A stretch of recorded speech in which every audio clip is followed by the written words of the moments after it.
ऐतिहासिक गांधी मैदानाची जी दुरावस्था झालेली आहे याला कारणीभूत कोल्हापूर शहराचे लोकप्रतिनिधी राजेश क्षीरसागर व महानगरपालिकेचं प्रशासन। याचं कारण आता हे आमचं दुसरं किंवा तिसरं आंदोलन असेल गांधी मैदानासाठी, पण 5 कोटी रुपये निधी हा कुठे खर्च झाला आणि गांधी मैदानाला तळ्याचं स्वरूप का, याचं उत्तर व्यवस्थितरित्या आणि शास्त्रीय दृष्टिकोनातून राजेश क्षीरसागर देऊ शकलेले नाहीत।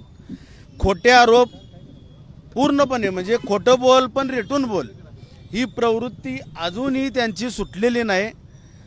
पोलीस प्रशासनाला त्यांनी फौजपाट्यासह पाठवून दिलं। राज्य शासनाचा ह्यासाठी गैरउपयोग सुरू आहे आणि कोल्हापूर शहराची व जिल्ह्याची शिवसेना जोपर्यंत गांधी मैदान व्यवस्थितरित्या पूर्ण होत नाही तोपर्यंत आम्ही सक्षम काम करणार। राजेश क्षीरसागर हे अपयशी लोकप्रतिनिधी आहेत। विकास कामांना निधी आणायचा पण विकास काम कमी आणि स्वतःच्या घरचा आणि स्वतःच्या प्रॉपर्टीचा विकास जोरात त्यांचा सुरू आहे, हा माझा ठाम आरोप आहे। जर शास्त्रीय दृष्टिकोनातून अभ्यासपूर्वक DPR तयार करून जर गांधी मैदानाची डेव्हलपमेंट सुरू झाली असती तर ही वेळ आज आली नसती, 5 कोटी रुपये जनतेचे बुडाले नसते। माझा ठाम आरोप आहे 5 कोटी रुपये कुठे गेले आणि ज्या ड्रेनेज लाईनसाठी किंवा गांधी मैदानामध्ये पाणी येणारच नाही अशी वल्गना करणारे, खोट्या वल्गना करणाऱ्या राजेश क्षीरसागरनी जनतेला उत्तर द्यावं आणि पोलीस प्रशासनाची जी दिशाभूल करतात किंवा जनतेची ते त्यांनी खोटं बोल पण रेटून बोल हा स्वभाव त्यांनी बदलावा। काय अल्टिमेटम असणार आहे महानगरपालिका प्रशासनाला गांधी मैदान आहे त्या स्वरूपात आणण्यासाठी? हे पहा, गांधी मैदान हे 8 महिने तरी सुरक्षित असतं। 8 महिन्यामध्ये खेळाडूंनी चांगल्या प्रकारचा खेळ करावा, खेळाडू डेव्हलप व्हावे यासाठी आम्ही मैदान चांगल्या पद्धतीने सुसज्ज करून ठेवलं होतं।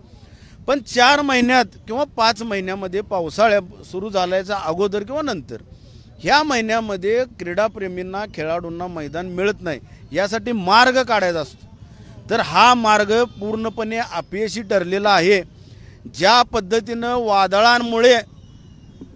वादळामुळे कोकणात छत्रपती शिवाजी महाराजांचा पुतळा पडला त्याच पद्धतीने ही परिस्थिती सुरू आहे आणि इथं इन्क्वायरी झाली पाहिजे। इन्क्वायरी कमिशन बसवून या परिस्थितीचा आणि ह्या राजेश क्षीरसागर यांची इन्क्वायरी होऊन यांनी भ्रष्ट कारभार केला हे आम्ही सिद्ध करून दाखवतो। एक महत्त्वाचं म्हणजे काल त्यांनी जो आरोप केला होता की शिवसेना जे आंदोलन करणारे लोक आहेत त्यांनी गाद्या त्यानंतर पोती लावली आणि म्हणून भरलं।